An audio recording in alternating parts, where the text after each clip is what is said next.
E vamos lá para mais um vídeo, hoje bastante educativo aqui no canal. O mercado está digerindo aí nos cortes de juros aqui no Brasil e também a manutenção de juros lá nos Estados Unidos, né, com otimismo também em relação à esperada flexibilização nas taxas por lá e em outras economias também, né? Mas aí, e as ações, né? Como é que ficam as perspectivas, quais ações? Eu creio que o mercado ele vai seguir olhando, né, os setores locais, principalmente, né, ligados aí ao cenário econômico brasileiro, ações como shopping centers, alguns nomes aí do e-commerce, né, e empresas também correlacionadas, as construtoras também, as empresas elétricas são também um alvo aí, na minha opinião, né, como eu já trouxe aqui em vídeos passados, mais ligados à distribuição, enfim. Eu só chamo a sua atenção para as narrativas, tá, pessoal? As tentações aí, né, para girar a carteira daqui para frente, né? Eu acredito que se os juros forem mesmo caindo, conforme se espera, vão continuar surgindo aí as manchetes, as recomendações de venda, ora é compra, ora é venda. Toma cuidado, vamos sempre entender as empresas primeiro para depois tomarmos decisões, tá bom? Mas falando aqui de setores fortes, né, vocês me perguntaram ontem lá no meu Instagram bastante aí sobre os bancões, né, sobre os bancos em geral, né?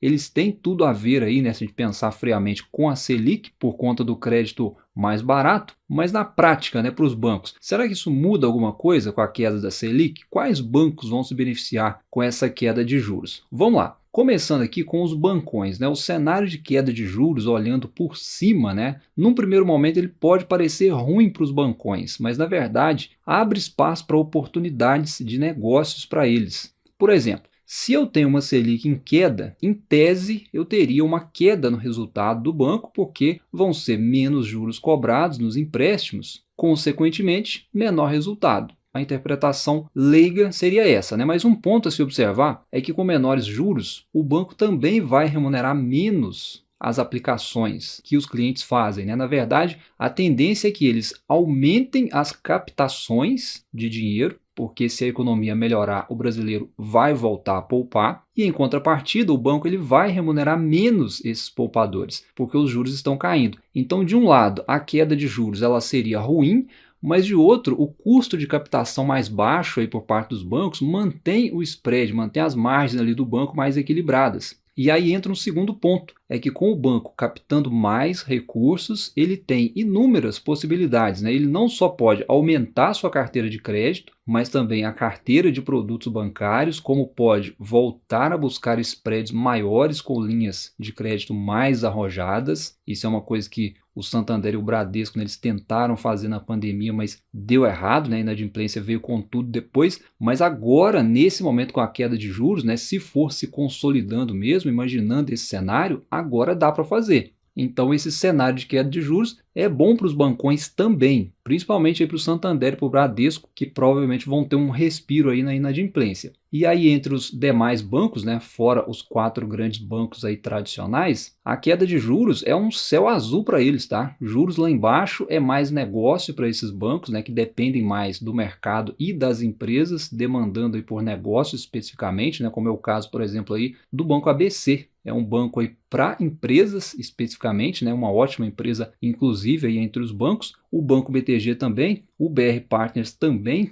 assim como o Banco Pan, né, são bancos que têm estratégias claras, estratégias enxutas, olhando para a operação e a queda de juros. Nesses casos aí específicos, para eles é melhor do que juros em alta e eles tendem a ser mais beneficiados ainda do que os próprios bancões, tá? E dito isso, agora eu gostaria que você prestasse bastante atenção aqui, porque eu quero que você dê um passo adiante para investir melhor, tá? Então presta atenção a partir de agora. Se você é investidor, você tem que saber o porquê das coisas, né? E fugir do viés, tá? Principalmente o viés político, o viés de confirmação. Vamos primeiro aqui entender a Selic e depois eu vou dar algumas dicas aqui valiosas para você não cair no viés, tá?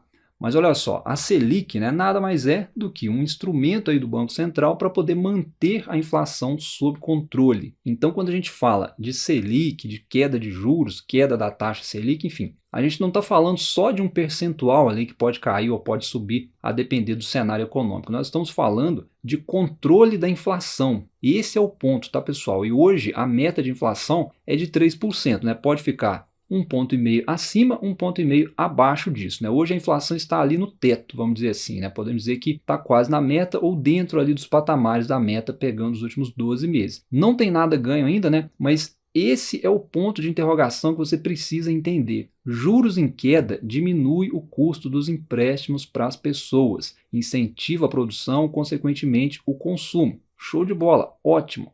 Mas queda de juros também diminui o controle da inflação, tá, pessoal? Pois é. E é por isso que nós precisamos de uma meta de inflação definida e a ser perseguida. E dito isso, eu te faço uma pergunta. Você investe com viés político? Por que eu estou te perguntando isso? Você já deve ter ouvido as pessoas falando algo assim, ó. Ah, a inflação no Brasil é manipulada, é o governo que controla. Com certeza você já ouviu ou talvez você até tenha essa dúvida. E aí, antes de seguir, só lembrando um fato importante aqui, tá?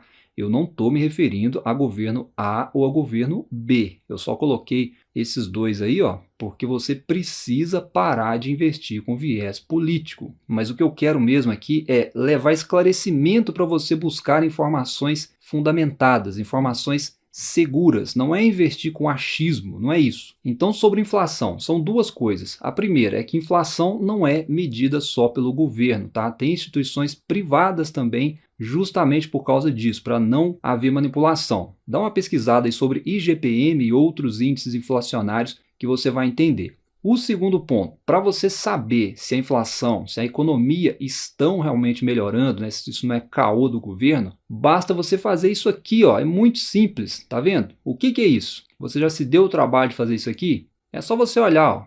Olhar o quê? Você está se perguntando ainda, né? O que eu estou fazendo? Isso aqui é o resultado das empresas que você investe. Então, se você pegar as empresas que você investe da sua carteira, principalmente as empresas ligadas a setores relacionados diretamente com a nossa economia, você vai ver que os resultados estão melhorando. Ou você acha também que não só a inflação é fraudulenta, mas as empresas também estão divulgando resultados fraudulentos? Se você acha isso, né, você nem deveria estar investindo no Brasil. É óbvio, né? E assim, gente, é óbvio que ninguém sabe os rumos da economia o ano que vem, os próximos anos, as próximas décadas. Economia está longe de ser ciência exata. Pode desandar? Pode. Mas o que você pode fazer é isso aqui, ó, é olhar resultados das empresas que você investe. Elas vão te dar o sinal. E isso a maioria não faz. Não faz, tá? Não adianta falar que faz porque não faz. A maioria fica aí lendo manchetes, fica aí olhando político de estimação e se alimentando aí desse viés político para investir.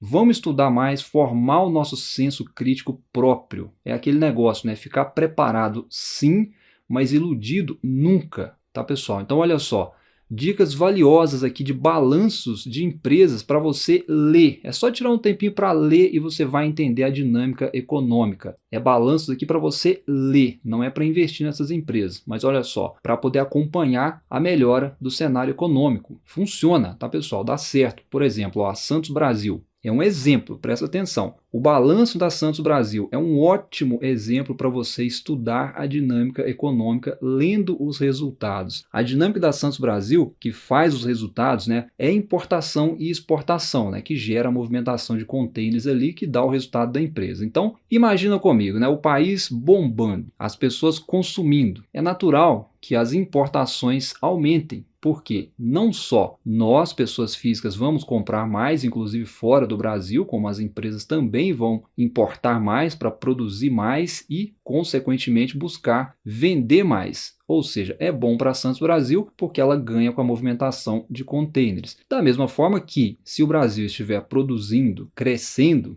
nós vamos exportar mais, o que gera mais movimentações nos portos e nos containers da Santos Brasil. Da mesma forma que, se o Brasil estiver lascado, ferrado, você vai entrar aqui nos números da Santos Brasil, você vai ver os números em queda, refletindo o cenário econômico. É isso que eu quero que vocês entendam. Então ela é uma empresa excelente para estudar com a finalidade de entender a dinâmica econômica e saber se o Brasil está melhorando ou não, sem viés político, sem ilusões. Enfim, você vai ficar crítico para tomar as suas decisões. Uma outra empresa que pode te ajudar muito nesses estudos para você investir sem viés, e aqui é um setor importante que você vai entender principalmente a parte de serviços. Muitos municípios brasileiros têm a parte de serviços como principal fonte de negócios, tá? E aí, ó, a GPS, essa é uma empresa que ninguém fala dela. Ela basicamente terceiriza serviços para outras empresas, tá? Desde serviços de limpeza, passando por aquelas manutenções em prédios e condomínios, serviços de recepção, administrativos. Eles atuam também com serviços de segurança, com logística, enfim, é uma gama de serviços. E é um mercado muito pouco explorado, porém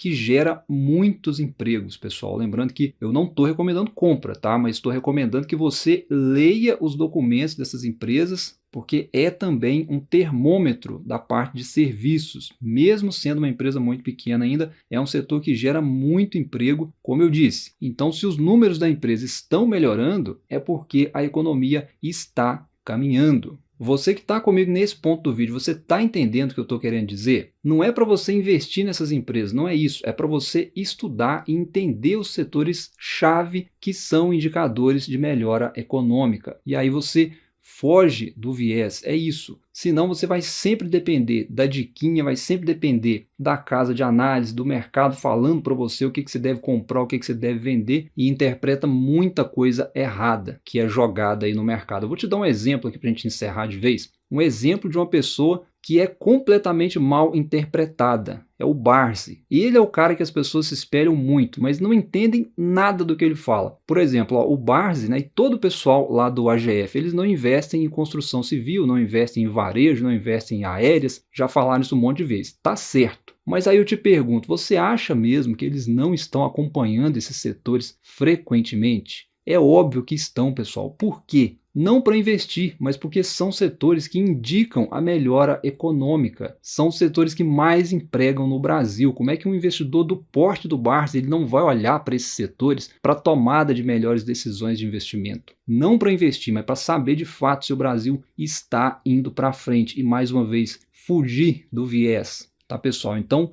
entendam o que é a Selic, qual a lógica dela em relação à inflação, em relação aos seus investimentos e estude outros negócios que são chave dentro da nossa economia, que mexem com o PIB, que mexem com a balança comercial, com os empregos. Enfim, mesmo que você não for investir nesses negócios, isso vai te ajudar a tomar as melhores decisões, pelo simples fato de que você vai ficar mais calmo em saber se de fato a economia é ou não é uma farsa, né? Ou se de fato tem fundamento. E quem pode te dar essa informação segura são as empresas, e essas informações estão lá nos balanços de resultados. Então, se liberte, tá, pessoal? É isso que eu quero de você. Um abraço, bons estudos e até a próxima.